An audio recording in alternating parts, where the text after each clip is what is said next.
butanene looks like this.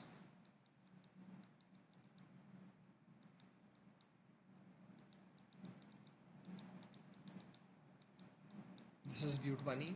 Now, when this undergoes oxidation, so first let's look at this side.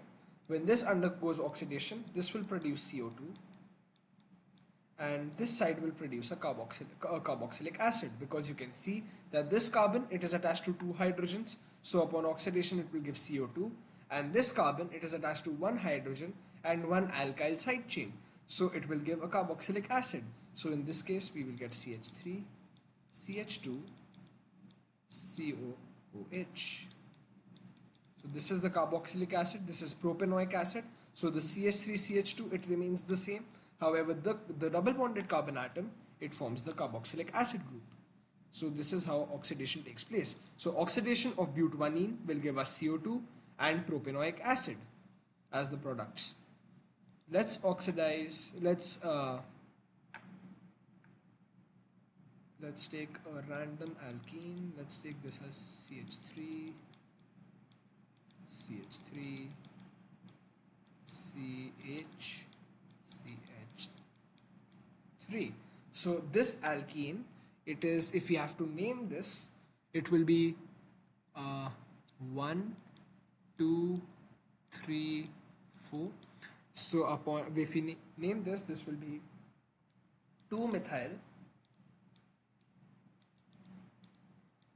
butene. 2-methyl butene, as you can see.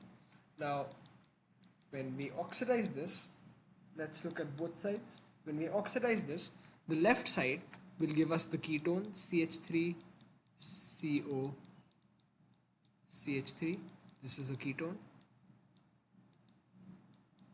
And the right side will give us a carboxylic acid, and in this case ethanoic acid.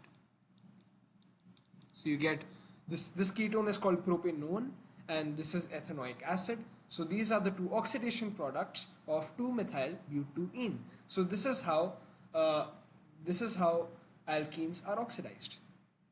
So the last topic that we are going to do today is addition polymerization. So polymerization is a process in which several small molecules combine to form large molecules. Now there are two types of polymerization: addition polymerization and condensation polymerization. So what we are going to focus on today is addition polymerization. Now the monomer, so first we have a monomer, which is a single unit of a molecule, such as ethene.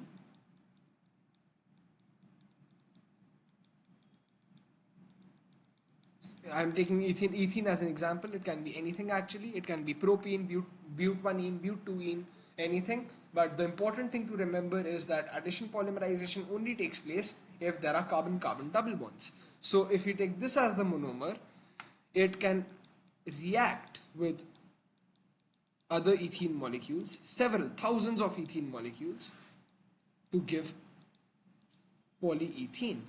Now let me show you how this is happening. So several of them will react together.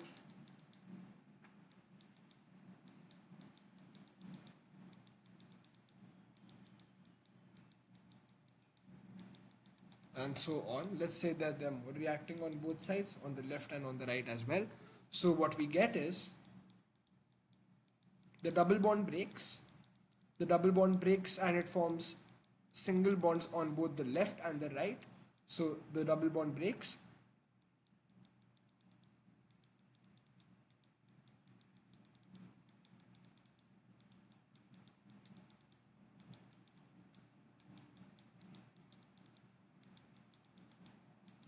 So you can see that I have made 6 carbon atoms over here, because 2, 2 and 2, 6. And I have also made these bonds which are not bonded to anything, just to show that this molecule will keep continuing on the right and on the left. Now this is called addition polymerization.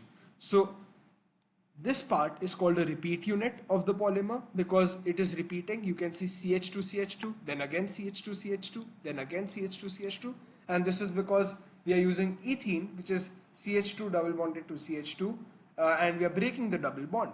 So in general we write N n monomers, they add to